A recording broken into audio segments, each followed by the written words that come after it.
subscribe and press the bell icon to never miss any update.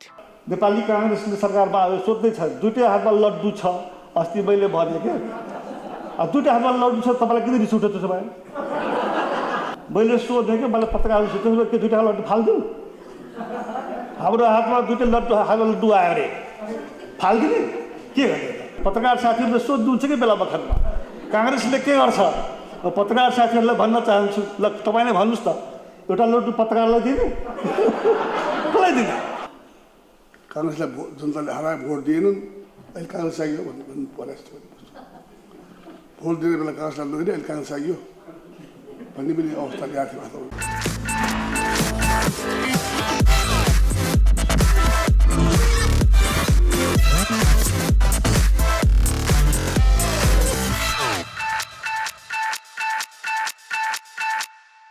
सालको आन्दोलन माओवादीले 15,000 भन्दा बढी मान्छे दुई पक्षको माओवादी द्वन्द्वका मारिए तर त्यो परिणाम दिन सकेन अन्तमा तपाईको 2062-63 शान्तिपूर्ण आन्दोलन नेपाली कांग्रेसकै अगुवाईमा भयो जसमा कि माओवादीहरूले पनि समर्थन गरेको थियो र सबै पार्टीले अनि मात्र अहिलेको परिवर्तन यहाँसम्म भएको छ त्यसकारणले यो परिवर्तनको क्रमलाई क्रान्तिको क्रमलाई नेपालको क्रान्तिको क्रमलाई हेर्ने हो भनेदेखि सशस्त्र क्रान्ति एकपटक त भयो तर त्यो टिकाउ हुन सकेन त्यसको परिणाम अन्ततोगत्वा शान्तिपूर्ण अहिंसात्मक आन्दोलनबाट नै अत्यन्त ठुलो परिवर्तन आएको छ सानो परिवर्तन हो भने एकैचोटिमा धेरै परिवर्तन आयो राज्यमा व्यवस्था नै नभएको प्रावधान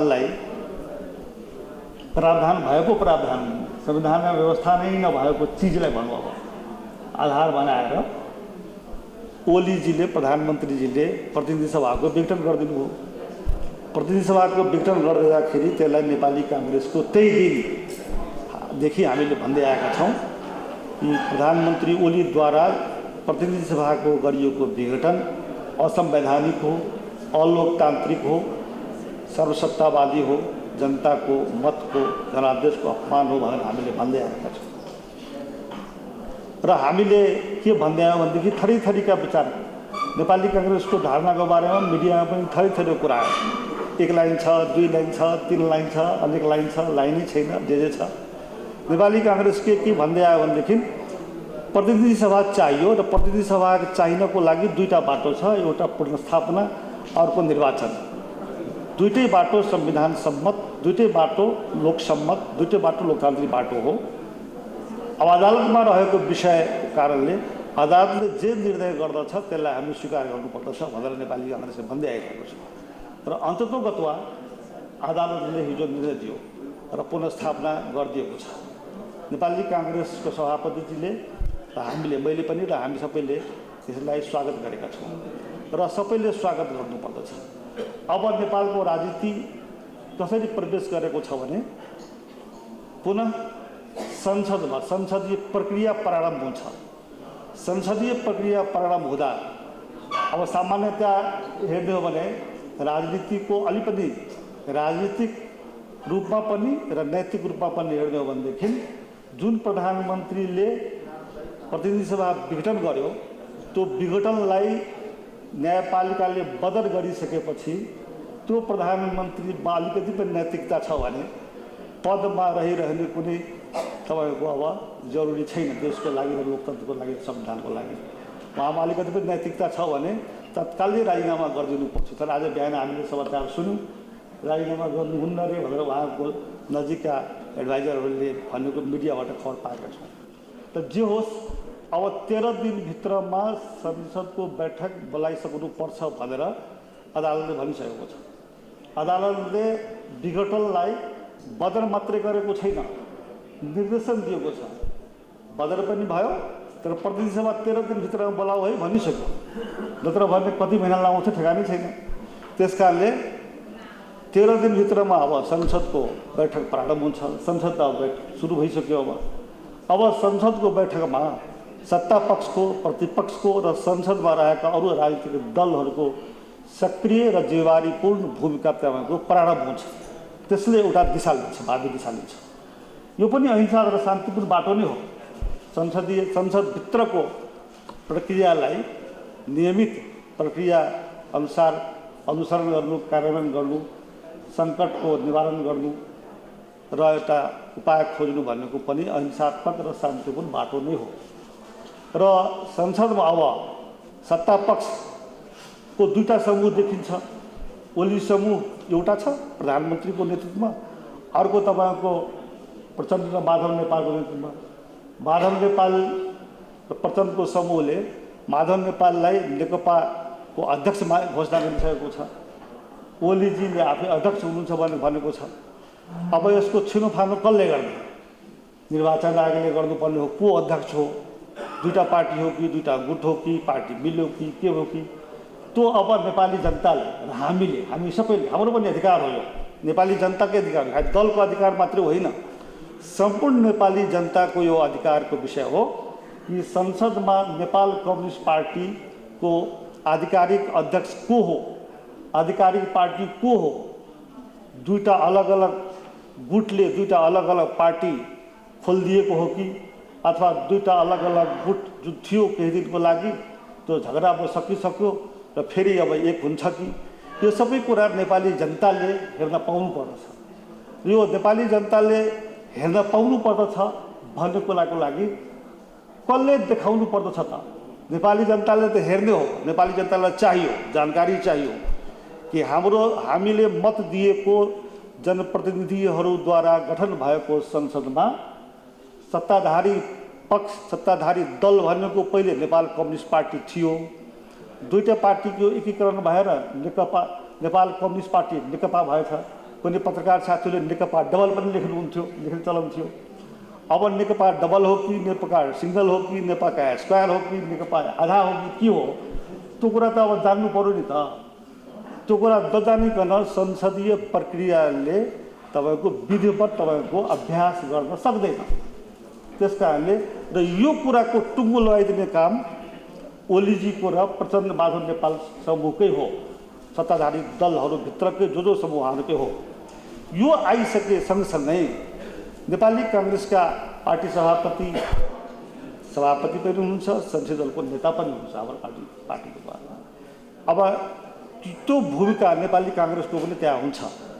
नेपाली काङ्ग्रेसको भूमिका के गर्ने भन्ने बारेमा नेपाली काङ्ग्रेसले आफैले सरकार म त सोझै यो छलफल गरेर भनेको होइन त। तपाईँ हामीले त विद्यार्थीको हैसियतले हेर्ने हो भनेदेखि त नेपाली काङ्ग्रेसको सरकार बन्छ कि बन्दैन त भन्दाखेरि नेपाली काङ्ग्रेसको संसदमा भएको आफ्नै सङ्ख्याले सरकार बन्दैन। नेपाली जनताले हामीलाई मत दिने थोरै, अनि सरकार चलाऊ भनेर कसरी भन्ने नेपाली जनताले? त्यस कारणले नेपाली जनताले नेपाली काङ्ग्रेसको सरकार हेर्न चाहन्छ भने नेपाली जनताले आफैले चाहेर मात्र हुँदैन। संसदमा अरू दलको जो नेताहरू हुनुहुन्छ, जो दल छ, त्यो दलहरूले नेपाली काङ्ग्रेसलाई लौ तपाईँ हामीले सकेनौँ तपाईँ चलाउनुहोस् भन्यो भनेदेखि त्यो एउटा त्यसमाथि सोच्ने कुरा आउला। मैले सभापतिसँग सल्लाह गरेको छैन यो फेरि तपाईँ यो नगर्नु भयो। बल्ल आफ्नो मनमा तर्कशास्त्र तपाईँ हामी आफैले तर्क गरेर बुझ्न सक्छौँ नि त। यो यसको लागि कुनै छलफलै गर्नु पर्दैन। नेपाली काङ्ग्रेसको सरकार बन्न सक्छ कि सक्दैन? हाजिरी जवाब प्रतियोगितामा कुनै टेलिभिजनले एफएमले सोध्यो भने के जवाब दिन्छ? सङ्ख्या यति छ। अहिले यहाँ फोन गर्दै मिडियाले मलाई फोन गर्नु 8 बजेको लागि आइदिनुहोस् न काम पुरो भन्छ, अथवा न्युज 24मा आइदिनुहोस् भन्छ। के भन्न जाने त्यहाँ? त्यहाँ त नेपाली काङ्ग्रेसले सरकारमा आयो सोध्दैछ। दुईटै हातमा लड्डु छ। अस्ति मैले भने के दुईटा हातमा लड्डु छ, तपाईँलाई किन रिस उठ्छ? त्यसो भए काङ्ग्रेस तपाईँको यस्तो जीवारपूर्ण भूमिका निर्वाह गर्दछ नेपालको इतिहासमा। जहिले पनि नेपाली काङ्ग्रेस तपाईँको निर्णायक इतिहासपूर्ण जीवारपूर्ण भूमिका निर्वाह गर्दछ। जसले जीवारीपूर्ण निर्वाह गर्दछ, नआत्तिकन, नलोभिकन, नरिसाइकन, जसले सिस्टमलाई, पद्धतिलाई, शक्ति पृथकीकरणको सिद्धान्तलाई, यी सबै कुरालाई मानिदिने र समाजमा स्थापित गर्ने जिम्मेवारी नेपाली काङ्ग्रेसको नेपालीले गर्दछ। त्यस्तो हो, त्यसको दुईटै हातमा लड्डु छ भनेदेखि त अब तपाईँ किन तपाईँले खोज्नु भएको हो र? मैले सोधेँ कि मलाई पत्रकारले सोध्यो के दुईटा लड्डु फालिदिउँ? हाम्रो हातमा दुईटै हातमा लड्डु आयो अरे फालिदिने के गर्ने त? दुईटै हातमा काटाले नि। पत्रकार साथीहरूले सोध्नुहुन्छ कि बेला बखतमा काङ्ग्रेसले के गर्छ पत्रकार साथीहरूलाई भन्न चाहन्छु, ल तपाईँले भन्नुहोस् त, एउटा लड्डु पत्रकारलाई दिने कसलाई दिने? त्यस कारणले नेपाली काङ्ग्रेसले गर्ने निर्णय भनेको संसदमा अब हिजोको मिति पछिको नेपालको सम्पूर्ण राजनीति संसदको मैदानमा गएर फर्केको छ। संसदको मैदानमा जिम्मेवारपूर्ण भूमिका निर्वाह गरेर यो सङ्घीय लोकतान्त्रिक गणतन्त्रात्मक प्रणाली, यो शासन प्रणाली र संविधानमा लिकमा आयो है, जसले जसले लिकमा ल्याउनुपर्छ भन्दै हुनुहुन्छ, लिकमा त आयो। अब लिकमा आएर फेरि तपाईँको यो के अरे संसदको भारो बर्तनलाई फोड्दैहरूकै हातमा दिने कि अथवा जोगाउनेहरूको हातमा जाने, त्यो जिम्मेवारी आयो त। त्यो भनिदिनु पर्यो। अब लिकमा आइसकेपछि फेरि लिक भत्काउनेहरूको हातमा दिने, जसले लिकबाट भत्काइदियो फेरि तिनीहरूकै हातमा दिने त हो। यो सवाल, यो बहस आज जनताको चासोको विषय पनि छ। तपाईँ हाम्रो त चासोको विषयको छ, तर कर्मथलो संसद हो। त्यसकारणले संसदभित्र रहेको संसदका राजनीतिक दलहरूले आफ्नो भूमिका निर्धारण गर्दै पर्दछ। हामी यसैको लागि तयार हुनुपर्दछ। हामी सबै यसको लागि तयार हुनुपर्दछ र मलाई विश्वास छ नेपाली काङ्ग्रेसले अख्तियार गर्ने संसदभित्रको जिम्मेवारपूर्ण भूमिकाको प्रति सारा देशवासीले तपाईँको समर्थन गर्ने हुनेछ। आजको दिनमा त्यही नै मैले यो कार्यक्रम माध्यमबाट तपाईँहरूसँग र सम्पूर्ण देशवासीसँग मेरो अनुरोध छ। यति भन्दै आफ्नो कुरा टुङ्ग्याउँछु। धन्यवाद। गर्नु उचित हुन्छ जस्तो लाग्छ मलाई। अब यो खोइ काङ्ग्रेसले केही पनि गर्दैन भनेर सबैलाई चाहिँ नि यस्तो गर्थ्यो भने के भने काङ्ग्रेसलाई जनताले हराए भोट दिएनन्, अहिले काङ्ग्रेस आइयो भन्नु पर्यो जस्तो भोट दिने बेला काङ्ग्रेसलाई लगेर अहिले काङ्ग्रेस आइयो भन्ने पनि अवस्था ल्याएको थियो वास्तवमा। तैपनि काङ्ग्रेसको अवस्था आवश्यकता आखिर काङ्ग्रेसै रहेछ भन्ने कुरा जो उनीहरूले काङ्ग्रेसलाई खोज्न थाले मान्छेहरूले, त्यसका लागि उहाँहरूको विरोध गर्ने कुरा बेकार हो, कहिलेकाहीँ दुख्याएला भन्ने कुरा हो। तर उहाँहरूले काङ्ग्रेसबाट आशा गर्नुभएकोमा सबै नेपाली जनता, बुद्धिजीवी, पत्रकार जगत सबैलाई धन्यवाद दिन चाहन्छु म। विशेष काङ्ग्रेसले गरोस् भन्ने चाहना रहेछ, काङ्ग्रेसका प्रति आशा भरोसा रहेछ। कहिलेकाहीँ शेरबहादुर केही पनि गर्दैन भन्ने मलाई विरोध गरेर गरेर तापनि त्यही पनि काङ्ग्रेसले गर्नुपर्छ भन्ने धारणा भएको हुनाले काङ्ग्रेसका प्रति आकर्षण बढेको थाहा बुझेको छु मैले। साथसाथै काङ्ग्रेसले किन गर्दैन, गर्नुपर्छ भन्ने काङ्ग्रेसका प्रति उहाँको यदि बढी आशा पनि हुनु स्वाभाविक कुरा पनि हो। त्यसैले अहिले चाहिँ हामीले गर्नु पनि गाह्रो थियो। हेर्नुहोस्, हामीले संसद बोलाउनलाई पनि आफैले नसक्ने अवस्था थियो। हेर्नुहोस्, 2टा सिट पुग्दैन थियो हाम्रो, 2टा सिटमा पुगेन। हेर्नुहोस्, त्यही कारणले 2टा सिट नपुगेपछि आफैले संसद बोलाउन पनि हाम्रो सक्ने अवस्था भइसकेको थियो। मैले यो मधेसवादी पार्टीलाई पनि भने मैले लो भाइ बोलाऊ, संसद बोलाऊ अलिकति अति अन्थाले सरकारले मोदीजीको सरकारले उसको पार्टी एउटै थियो, उठाएको थिएन, अति हुन्थाले भनेर भन्दाखेरि सल्लाह गर्दा भन्नुभयो। त्यस्तो अवस्था भएको छ पार्टीमा। एउटा कुरा सबैलाई यहाँका बुद्धिजीवीहरूलाई पनि बुझ्नु भयो कि हामी त संसद बोलाउने सङ्ख्या पुगेको थिएन हामीसित, त्यस्तो अवस्था थियो। अहिले चाहिने उहाँको बिचमा अब के भएर उहाँको बिचमा चाहिँ अब झगडा भयो हुँदा चाहिँ नि अहिले चाहिँ नि 2टा समूह छ भन्नु पऱ्यो। पार्टी चाहिँ एउटै छ अहिलेसम्म हेर्दाखेरि। फेरि पार्टी फुटोस् भन्ने हाम्रो छेउ हेऱ्यो फेरि यहाँ काङ्ग्रेसलाई क्या पार्टी फुटोस् चाहन्छ होला भन्ने, हामी कुनै पार्टी पनि फुटोस् चाहनेवाला होइनौँ। त्यो उहाँको कुरा होला। त्यही पनि अहिले चाहिँ नि निर्वाचन आयोगको हातमा छ जे साल चुनाव चिन्ह मागिराख्नु भएको छ उहाँहरूले, कसलाई दिने के दिने। निर्वाचन आयोगले चुनाव चिन्ह सायद मलाई विश्वास छ अब छिटो देला। त्यसै कारण चाहिँ अब छिटो अगाडि बढ्ने छ भन्ने लगाएको छ मैले। अर्को कुरा अदालतको निर्णय विषयमा चाहिँ के चाहिँ भन्नुहुन्छ भने मैले स्टेटहरू देला भन्ने सुरुमै हेर्नुहोस् है भनिदिहाल्नु। स्टेटहरू देला भन्ने स्टेटहरू दिए क्या हो भन्ने मलाई पनि शङ्का लागेकै हो। स्टे अफ दिया भए के हुन्थ्यो, पार्लियामेन्ट भङ्ग गर्ने पार्लियामेन्ट रहन्थ्यो। स्टे अफ नदिएर चाहिँ उहाँले सुनवाई गरेको हुँदाले हामीलाई शङ्का थियो। त्यसै कारण दुवैतिर भनेको मैले यो पार्लियामेन्ट फिर्ता पनि हाम्रो चाहिँ समर्थन छ, चुनाव पनि राम्रो समर्थन छ। स्टे अफ नदिएको कारणले वास्तव भनेको अरू कुनै कारण होइन। आज भनिहाल्नु तपाईँहरूलाई भनेको थिएन मैले। हेर्नुहोस्, स्टे अफ अदालतले नदिएको हुनाले अदालतले के गर्छ भन्ने कुरामा शङ्कै थियो, मलाई शङ्का थियो। हेर्नुहोस्, त्यसैले चाहिँ हुन त मलाई अलिअलि अस्ति थाहा भइसकेको थियो, हिजो जुन हुनु अगाडि थाहा भइसकेको थियो, अन्दाज भइसकेको थियो मलाई अब के अरे यो संसद पुनर्स्थापना हुन्छ भनेर। तैपनि हामीले बोलेको हौँ यो संसद असंवैधानिक कदम हो, यो लोकतान्त्रिक हो। तैपनि चाहिँ अदालतमा विचाराधीन मुद्दा छ। संसारमा अदालतमा विचाराधीन मुद्दामा चाहिँ जुलुस निकाल्नु यही गर भन्न चाहिँ उचित हुँदैन। हामीले कहिले गरेका पनि छैनौँ, संसारमा काहीँ पनि हुँदैन। यही गर भनेर जुलुस निकालिँदैन। हुन त अमेरिकामै ट्रम्प जस्तो मान्छेले चाहिँ उहाँ आन्दोलन गरेर व्हाइट हाउसमा कस्तो हालत, किन व्हाइट हाउस हुन्छ, किन यो पार्लियामेन्टमै गरिदियो त्यहाँ। अब त्यो चाहिँ अचम्मको कुरा भयो। अमेरिकाको ठाउँमा शान्तिपूर्ण सत्ता हस्तान्तरणै पनि त्यहाँ हुनु दिएन। मैले आफ्नो पार्टीले मैले आफैले पनि कन्डेम गरेको थियो, हामी जग्गामा भएन भनेर। त्यसै कारण के छ भने कति 100 वर्षको चाहिँ परम्परा छ अमेरिकामा। त्यहाँ पनि चाहिँ चुनाव हारिसकेको छ, हारेकै छैन भन्छ मान्दैन। शान्तिपूर्ण सत्ता हस्तान्तरण गर्ने कुरा डेमोक्रेसीको पहिलो ब्युटी यही हो। डेमोक्रेसीको चाहिँ सबभन्दा आवश्यक कुरै त्यही हो। चुनाव हार्यो, शान्तिपूर्ण चाहिँ चुनाव जिल्ला हस्तान्तरण सत्ता। यहाँ चाहिँ के छ भनेदेखिलाई चाहिँ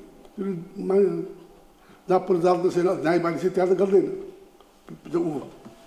त्यहाँ उहाँ चाहिँ जितेको मान्छे राष्ट्रपति भए, प्रधानमन्त्री भएकी मान्छे आमसु के हेर्नुहोस् त त्यहाँ बर्मामा जितेको छ। त्यही सत्ता हातमा ल्याउँछ। त्यहाँ सत्ता हस्तान्तरण पनि गर्न दिएको छैन, हस्तान्तरण भएको छैन। त्यसैले चाहिँ नि जनताले भोट हालिसक्यो होला, त्यही पनि मान्दैन सेनाले। यो पनि कहीँ हुन्छ संसारमा, त्यो भइरहेको छ। त्यही अमेरिकामै हारिसक्यो त हारेको छैन भन्छ, त्यस्तो छ। त्यस कारण चाहिँ कुछु के भनेदेखिलाई अझै कति प्रजातन्त्रमा लागि डेमोक्रेसीमा लोकतन्त्रमा जे भने पनि समस्या आउँदै आउँदैन भन्ने कुरा होइन। अमेरिकामा पनि भनौँ त अब स्वाभाविक कुरा ब्रिटिस शासनले थियो पहिलेदेखि बल्ल चाहिँ जनताले भोट हाल्यो, फेरि पुनः हटाइहाल्यो। त्यहाँ आन्दोलन चलिरहेको नै छ, नेपालमा आन्दोलन भएकै हो। त्यसैले चाहिँ नि यो प्रजातन्त्र जो लोकतन्त्र छ यो चाहिँ कुरालाई सुदृढीकरण गर्न आवश्यक छ, बचाउन आवश्यक छ। कुनै बहानामा कसैले पनि यसको हर गर्न सक्दैन। त्यो काममा नेपाली काङ्ग्रेस पनि लागिरहनेछ, लागेको हुन्छ, भोलि पनि लाग्नेछ। त्यसै कारण चाहिँ नि हाम्रो पार्टी प्रजातन्त्रकै लागि लगेको पार्टी हो। प्रजातन्त्रकै अहिले कम्युनिस्ट त प्रजातन्त्रको कुरा गर्दैछ भने हामी त प्रजातन्त्रवादी पार्टी हो त। त्यसैले हाम्रो विषयमा रोक गर्ने कुरै छैन। त्यस कारण जनताले पनि अब दुईवटा पार्टी मिलिहाल्यो, के गर्छु भनेको छु हेरौँ त भनेर भोट हालिहाल्यो। जनताले भोट हाल्यो भने मान्नै पऱ्यो, के गर्ने। जनताभन्दा ठुलो केही छ कोही छैन। त्यसैले चाहिँ नि अब अहिले पनि अवस्था यस्तै छ। अब अहिले के हुन्छ थाहा छैन। भोलि मलाई लाग्छ अब त यो पार्लियामेन्ट फिर्ता भइसक्यो। पार्लियामेन्ट फिर्ता भइसक्यो भने कसरी जान्छन् अब यो उहाँहरूले कुरा छ। अब यो माझा नेपालजी भयो, प्रचण्डजीहरूले कसरी जान्छन् त्यो पनि अब उहाँहरू सायद अब विश्वास राख्नुहुन्छ के राख्नुहुन्छ। अब चाहिँ ओलीजीले छोडिदिनु भयो भने अब पचास राख्नु पर्दैन होला सायद। ओलीजी पनि छोड्न मानेको चाहिँ थाहा छैन मलाई। अब हामीले भनेर पनि हुनेवाला होइन कि। त्यसैले चाहिँ यस्तो किसिमको नेपालको अवस्थामा अहिलेको बेला हामी सबैले ध्यान दिनुपर्ने कुरा सक्यो भनेदेखिलाई स्टेट नदीको हुनाले मैले दुवै कुरालाई बोलेको हो। हेर्नुहोस्, त्यसै कारण चाहिँ अहिले नेपालमा न्यायको जित भएको छ, प्रजातन्त्रको जित भएको छ। त्यसैले चाहिँ अदालतले राम्रो निर्णय गरेर चाहिँ नेपालमा फेरि चाहिँ संसदीय व्यवस्थालाई सुदृढीकरण गर्ने मौका मिलेको छ। हाम्रो पार्टीको लागि त ठुलो कुरा हो, मौका पनि ठुलो कुरा हो। त्यसैले चाहिँ नि हामी चाहिँ यसलाई मलाई विश्वास छ ओलीजीले चाहिँ यसमा चाहिँ नि अब यो चाहिँ अदालतको निर्णय पछाडि त कि चाहिँ उहाँले भवन आफ्नो पुऱ्याउनु पनि पार्लियामेन्ट होइन भनेर चाहिँ छोड्दा राम्रो हुन्छ तर उहाँलाई यसो गर उसो भन्ने कुरा पनि छैन उहाँको पार्टीको कुरा हो मैले चाहिँ एकदम यस्तो किसिमको अवस्था छ अब चाहिँ धेरै कुरा अब के भन्नु छैन हेर्नुहोस् अब अहिले हामी पनि अब छिटै संसद दलको मिटिङ बोलाएर पार्टीको कसरी जाने के जाने भनेर हामी सफल गर्ने नै छौँ हामी सल्लाह गर्नु छ हामीले त्यसैले चाहिँ नि सबभन्दा खुसीको कुरा के छ भने संसद बाँचेको छ संसद रहेको छ अब संसद रहेको हुनाले चाहिँ नि अब अगाडि हामी त प्रजातकै लागि संसदकै लागि हामी लड्नेछौँ संसदमा चाहिँ पुनर्स्थापना भएपछि हाम्रो चाहिँ नि यदि सिट कम चाहन्छ त पछि पनि हुँदैन विपक्षी हुँदैन हुँदै बेसैले सब के गर्नु छ हामी विपक्षी पार्टी पनि हुन्छ काङ्ग्रेस के गर्दैछ नलाने फेरि अब विपक्षीको रोल पनि हुन्छ हुँदैन थाहा छैन त्यस कारण चाहिँ उनीहरू मिल्यो भने हामी विपक्षी पार्टी हुँदैन भोलि पनि राखौँला उनीहरूको पार्टीको के हुन्छ अझै थाहा छैन ठिक छैन त्यस कारण चाहिँ उनीहरू पनि आफ्नो लागिरहेको छ के गर्छन् त्यो पनि हामीले ध्यान दिनु छ तर एउटा कुरा म फेरि पनि के भन्न चाहन्छु भन्दाखेरि प्रजातन्त्रवादी पार्टी नेपालमा एउटा मात्रै छ त्यो नेपाली काङ्ग्रेस पार्टी हो हेर्नुहोस् त्यस कारण चाहिँ नेपाली काङ्ग्रेस पार्टी के गर्छ भन्ने कुरा भन्दा पनि नेपाली काङ्ग्रेस पार्टीलाई सहयोग गर्नुपर्छ भन्ने धारणा पनि देशभरि बनाउनु पनि छ हाम्रो पार्टीको पनि समस्या आफ्नो पहिलेदेखि रोग लागेको छ हाम्रो पार्टीमा पनि पहिलेदेखि नै झगडा लागेको रोग होइन पुरानो रोग छैन अहिले पनि हटेको छैन त्यसैले चाहिँ नि यो पनि हामीले हटाउनु छ भनेदेखि नै साथसाथै हाम्रो प्रजातान्त्रिक पार्टी प्रजातान्त्रिक अगाडि बढिरहेको छ हाम्रो पार्टीको पिरियडिकल चुनाव हुन्छ अब चाहिँ यो चाहिँ अब भदौभन्दा पछाडि साल्दै सात हुँदै साल पाउँदै पाउँदैन भदौ 19 गतेभन्दा पछाडि त जानै पाउँदैन साधै पाउँदैन त्यस कारण हाम्रो अधिवेशन भइसक्नै पर्छ नभए हाम्रो पार्टीको मान्यता पनि जान्छ हाम्रो पार्टीको मान्यताको लागि पनि हामी गर्नु जरुरी छ त्यसै कारण हामी सबै लागु साथसाथै अहिले पार्लियामेन्टको पनि चाहिँ हामीले आफ्नो भूमिका पनि सशक्त गरौँ चाहे विपक्षी होस् कि जो नहोला होला त्यो पनि हामीले ध्यान दिएर हिँड्नु छ अहिले चाहिँ जो अशान्त के अरे यो उहाँले महत्त्वपूर्ण चाहिँ विषयमा विचार गोष्ठी राख्नु त्यसको लागि विभिन्न धन्यवाद दिन चाहन्छु अहिले गएर फेरि पनि भन्न चाहन्छु महेन्द्र नारायण निधिको विचार सिद्धान्त र आदर्श त्यसलाई पढाउनुपर्छ त्यो नै नेपालमा ग्रासरुटमै बलियो भयो भनेदेखि नेपालमा शान्ति मात्रै होइन प्रजातन्त्र पनि बलियो भएर जानेछ त्यो अहिलेको लागि आवश्यकता छ प्रजातन्त्रको शुद्धिकरणको लागि पनि शान्ति आवश्यकता छ यही काममा सबै लागु होला भन्ने हार्दिक कामना गर्दै बिदा हुन्छु धन्यवाद जय नेपाल